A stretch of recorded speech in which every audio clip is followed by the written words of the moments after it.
Mas mengkhianati aku. Mas selingkuhin aku. Dan Mas bisa bilang itu semua udah lewat.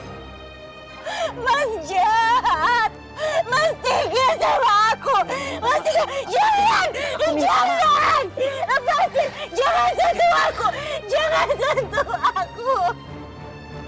Aku jijik. Aku jijik sama Mas. Aku jijik. Aku benci. Afifah. Apa yang saya lakukan ke kamu itu nggak adil. Rangga, yang kamu lakukan ke saya itu jahat.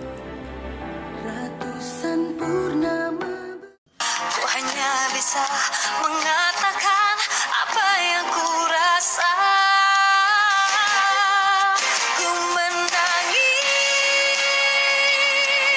membayangkan betapa kejamnya dirimu atas diriku. Kau buatkan cinta ini. Baiklah kalian berdua, keluar! Dan jangan pernah coba-coba untuk kembali lagi kemari hari ini, atau besok, atau minggu depan. Squidward tidak termasuk. Masuk! Astaga, Patrick. Menurutmu Squidward berusaha menentukan sesuatu? Benar sekali! Kalian menyebut diri kalian tetangga yang baik. Kalian hanya tetangga yang jahat. Kalian bahkan tidak berhak memakai topi ini. Patrick, mungkin Presiden Squidward benar. Iya, kurasa kita bukan tetangga yang baik. Benar sekali! Kalian tetangga yang jahat! Dan berhentilah memanggilku presiden!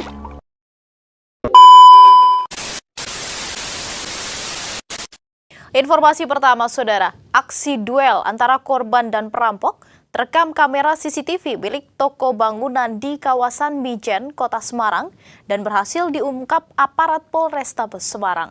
Tidak hanya membekuk kedua pelaku perampokan, polisi juga menangkap penadah barang curian dan menyita 40 telepon seluler dari kejahatan.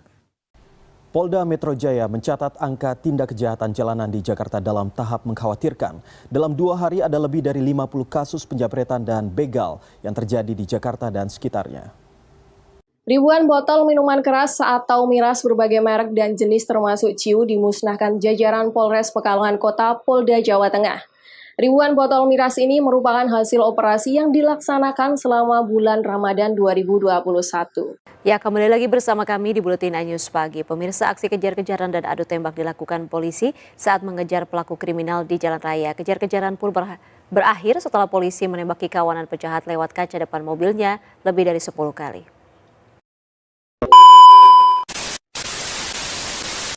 Nah, kalian pasti bingung kan? Kenapa di awal tadi ada cuplikan sinetron, SpongeBob, dan ada cuplikan berita? Coba kalian perhatikan, di dalam cuplikan sinetron dan berita tersebut membahas konteks jahat. Apa sih bedanya konteks jahat di dalam berita dan sinetron tersebut? Kenapa jahat di dalam sinetron itu tidak bisa dihukum pidana atau diberi sanksi pidana, sedangkan jahat di dalam berita tersebut dapat dihukum pidana? Oke, kita ulas sedikit. Apa sih kaitannya antara hukum pidana dan kriminologi? Antara hukum pidana dan kriminologi, ini adalah ilmu yang berbeda, tapi mereka saling mendukung.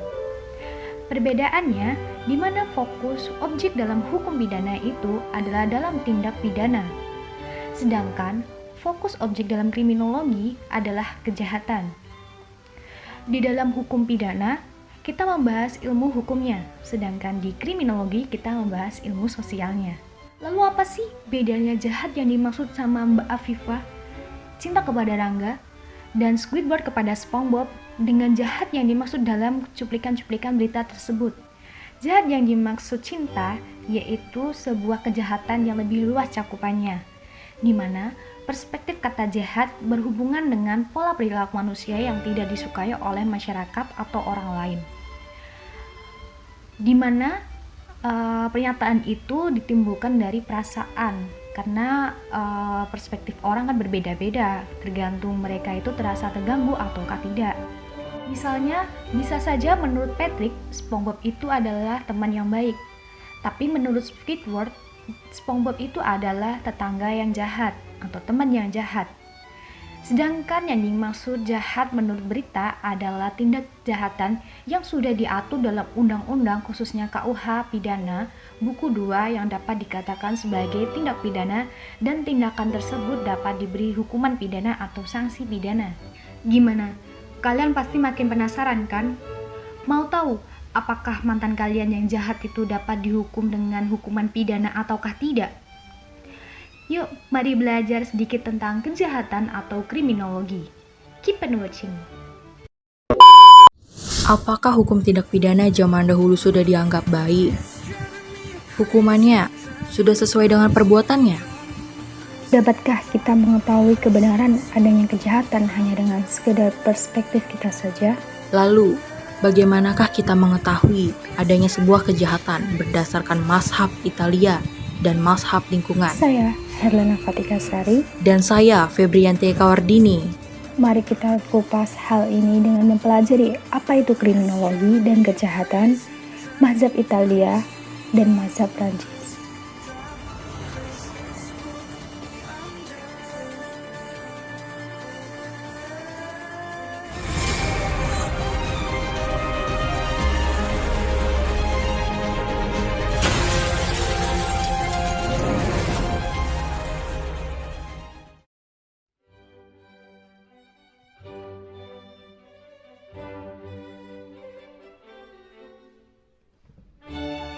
Assalamualaikum warahmatullahi wabarakatuh.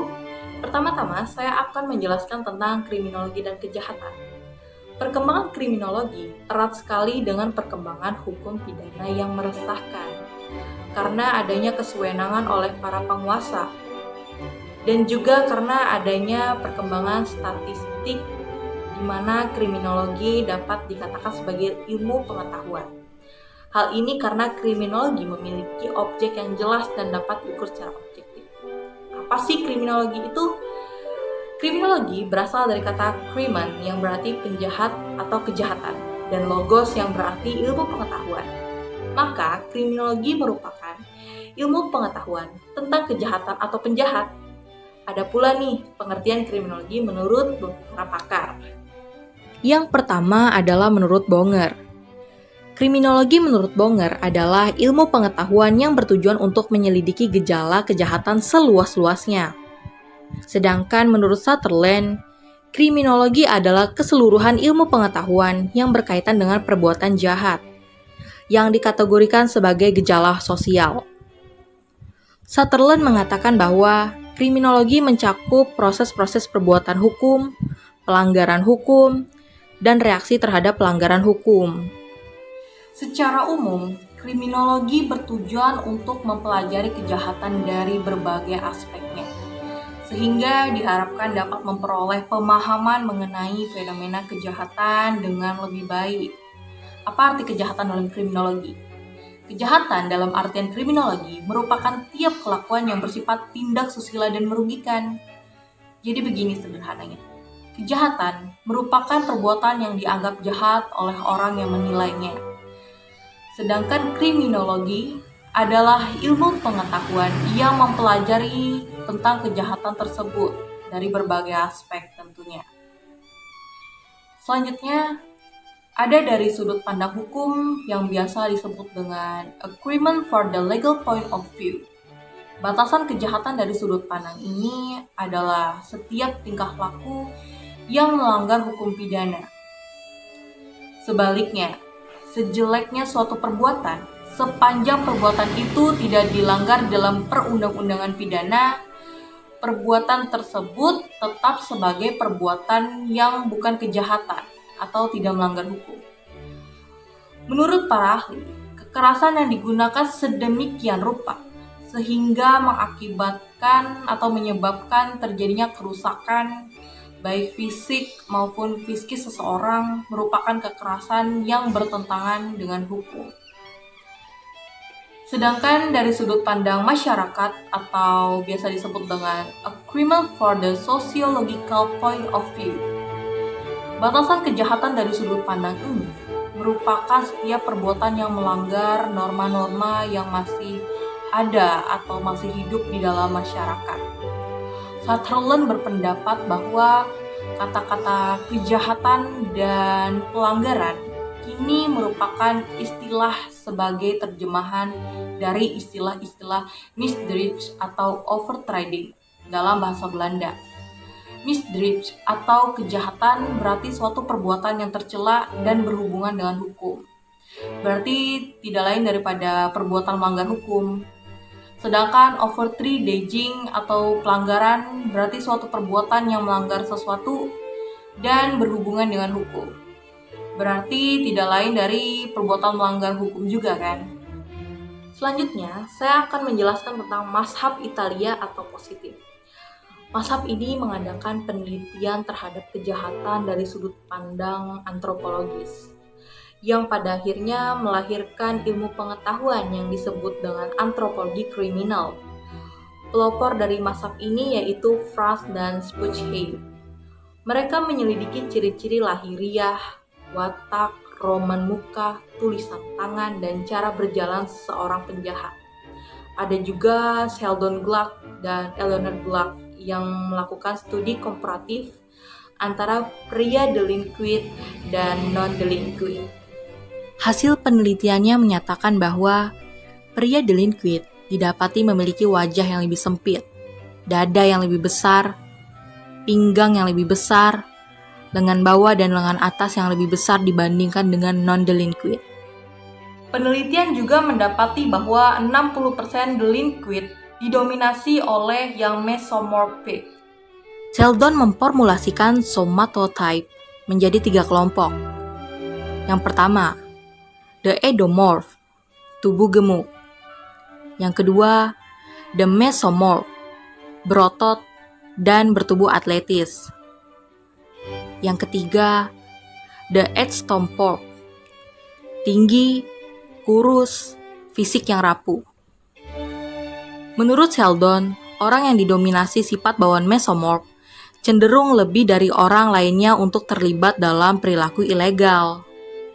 Ada lagi tokoh yang terkenal dalam aliran ini, yaitu Cesar Lombroso.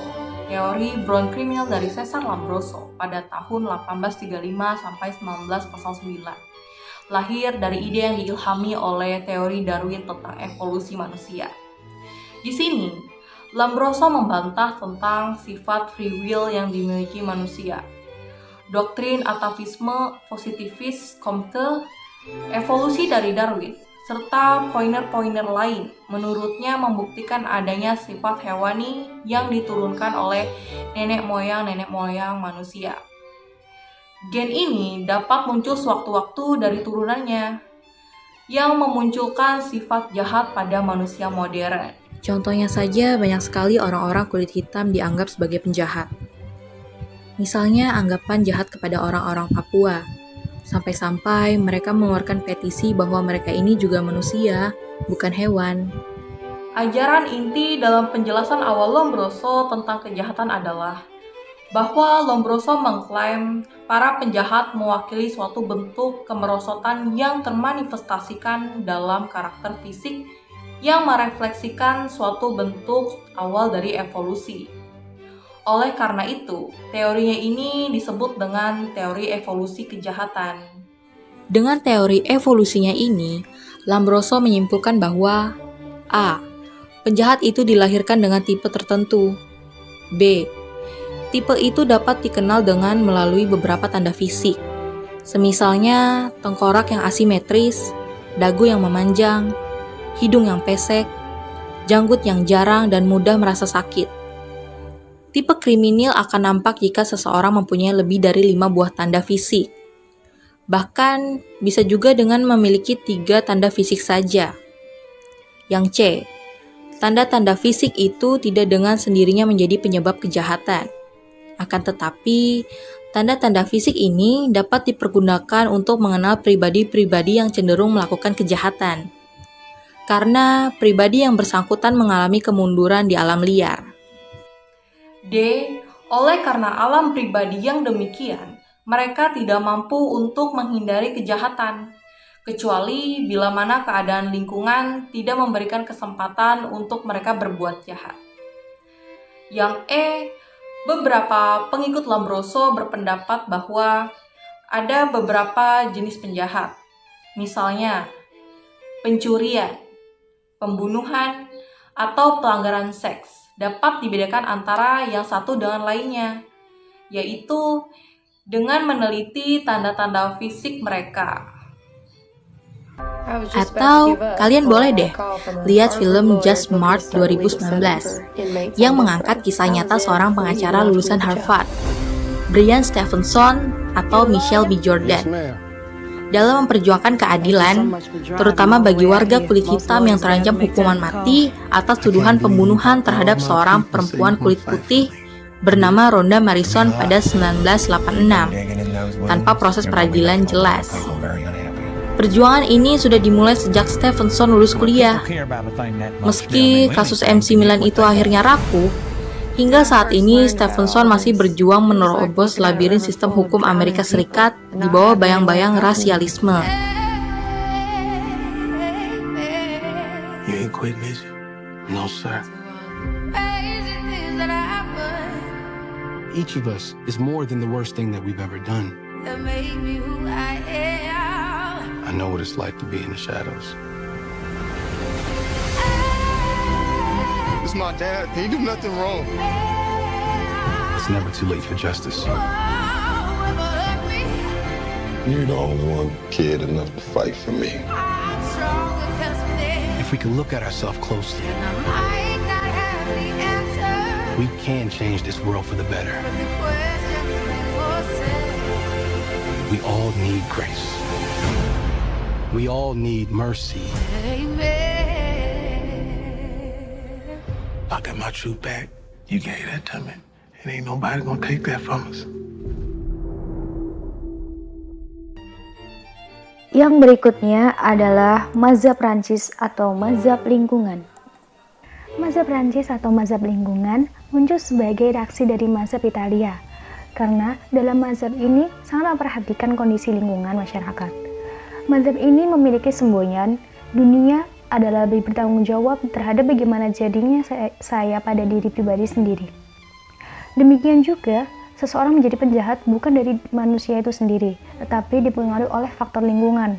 Misalnya seperti banyak masyarakat mengalami kemiskinan, pendidikan yang buruk, dan tinggal berjejal-jejal sehingga menimbulkan adanya tindak kejahatan. Contoh yang pertama, kasus Nenek Asyani di Situbondo, Jawa Timur. Hakim menilai Nenek Asyani terbukti memuat, membongkar, mengangkut, mengeluarkan, dan menguasai kayu hasil hutan tanpa izin sesuai Undang-Undang Nomor 18 Tahun 2013 tentang Pencegahan dan Pemberantasan Perusakan Hutan atau P3H. Selain itu, ada kasus pencurian semangka di Kediri yang melibatkan 2 orang remaja yang mencuri semangka. Dan ada juga kasus Nenek Rubingah, 60 tahun, jadi perbincangan di media sosial. Sebuah video beredar luas memperlihatkan Nenek Rubingah ditendang dan ditarik karena dituding mencuri di Pasar Protojayan, Madurejo, Prambanan, Sleman, Daerah Istimewa Yogyakarta. Mazhab ini dibagi menjadi beberapa bagian, yaitu yang pertama, lingkungan alam, yang dikemukakan oleh Montesquieu. Mazhab ini dikenal dalam teropong klasik, pemahaman mengenai hukum alam, nilai-nilai religius yang mendasari dan adanya kekuatan lebih dari manusia yang memiliki kodrat. Disebutkan ciri fundamental manusia yaitu intelijensi dan rasionalitas, sehingga manusia dapat mengontrol dirinya sendiri. Pelaku memiliki kehendak bebas dengan konsekuensi yang telah dikalkulasinya sendiri. Dalam mazhab ini, kejahatan dinilai mirip dengan pelanggaran perjanjian sosial.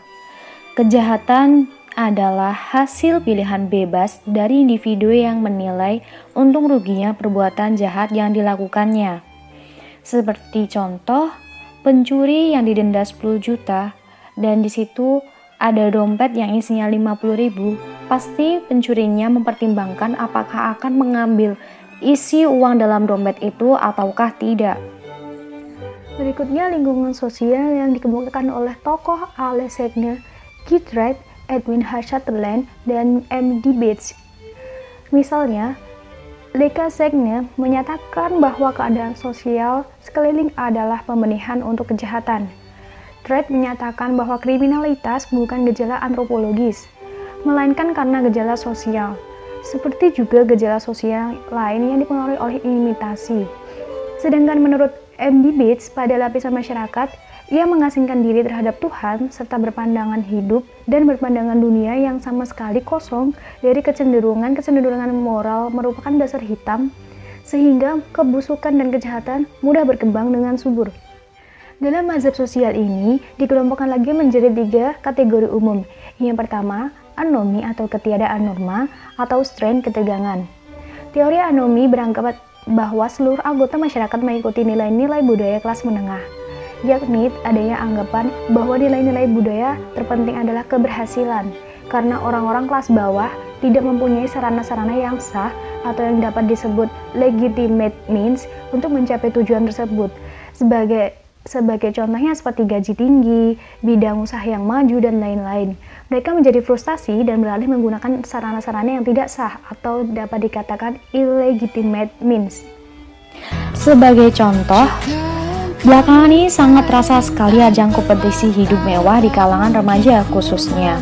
Karena ingin dipandang orang yang mampu, memiliki barang-barang branded, seorang siswa rela menjadi pencuri. Siswa yang berumur sekitar 18 dan 19 tahun itu rela menjadi pencuri di sebuah toko besar di daerah Solo, Jawa Tengah hanya untuk membeli perlengkapan gaya.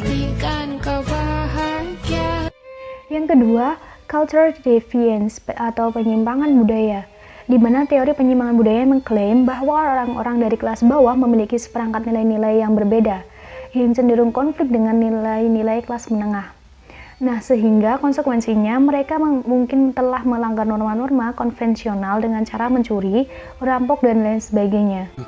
Atau kalian boleh melihat pada contoh dalam film Joker yang berfokus pada perjalanan sosok komedian gagal, Arthur Fleck, yang dibintangi oleh Von, pria yang diabaikan oleh masyarakat dan berubah menjadi penjahat yang sangat keji. Arthur tumbuh dari masyarakat kalangan bawah yang terus gagal untuk meraih kesuksesan dalam profesinya sebagai komedian stand-up. Hidupnya kerap dirundung pilu. Karena dia selalu dicaci maki oleh orang-orang di sekitarnya, dia berubah menjadi seorang yang jahat agar terlihat kuat.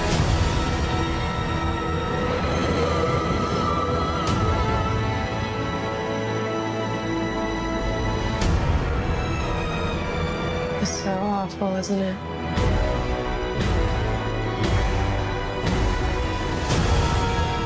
For my whole life, I didn't know if I even really existed. But I do. And people are starting to notice.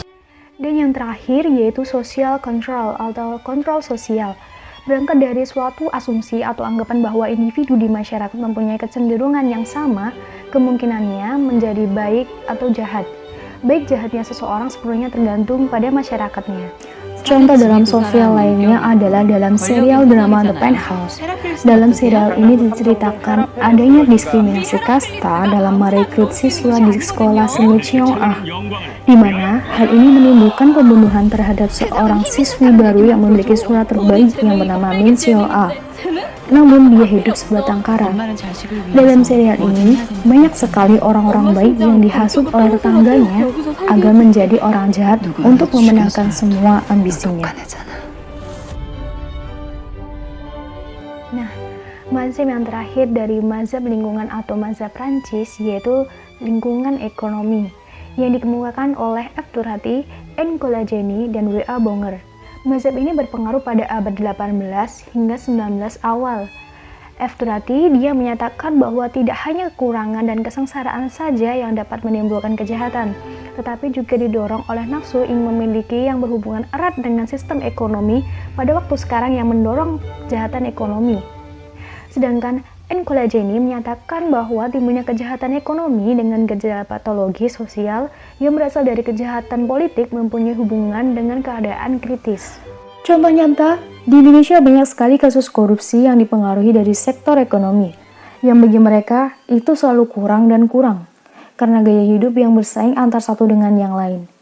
Selain itu, adanya persaingan ekonomi yang menimbulkan kejahatan digambarkan pada serial drama Korea Vincenzo, di mana dalam serial itu menceritakan seorang mafia Italia yang bekerja sebagai pengacara, membantu penduduk Plaza Gyeongga untuk mempertahankan tempat tinggalnya.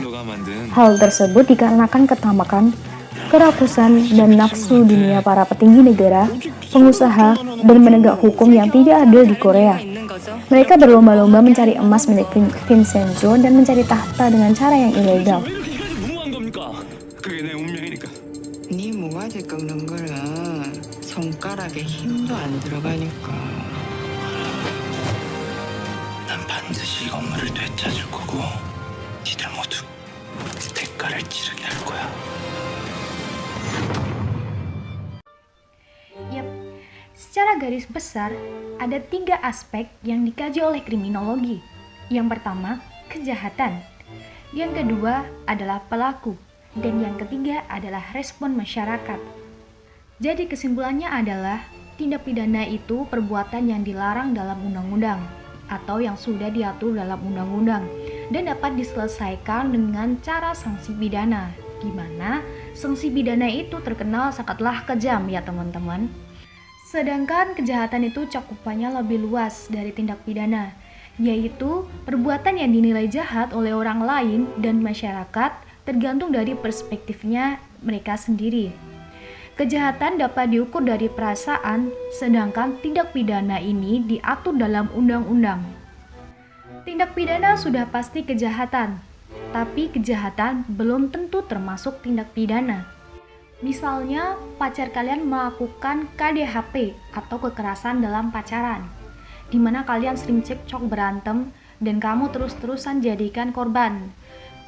Kamu dipukul hingga memar, lebam, merah-merah, dan lain sebagainya. Itu pacar kalian bisa dimasukkan dalam kategori tindak pidana karena dia melakukan kekerasan, apalagi terhadap perempuan. Nah, dari situ pacar kalian bisa ditindak pidana atau diberi sanksi pidana. Tapi kalau pacar kalian cuman bilang, aku cuman sayang sama kamu, padahal di belakang dia sayang semuanya, itu belum termasuk dalam tindak pidana ya teman-teman. Ya mungkin tuh menurut kalian dia melakukan kejahatan kepada kalian, tapi dalam undang-undang hal itu tidak diatur. Jadi pacar kalian tidak bisa diberi sanksi pidana. Tapi kalian jangan ikut-ikutan ya. Bagaimana pemirsa? Apakah kalian sudah mendapat sedikit gambaran dari materi kami? Jika sudah, jangan lupa like, dan jika belum, jangan lupa komen untuk bertanya ya. Saya Herlana Patikasari. Dan saya, Febrianti Eka Wardini. Sekian dari kami, sehat selalu untuk semuanya. Terima kasih. Wassalamualaikum warahmatullahi wabarakatuh.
한 줄기 빛이 나에게 내려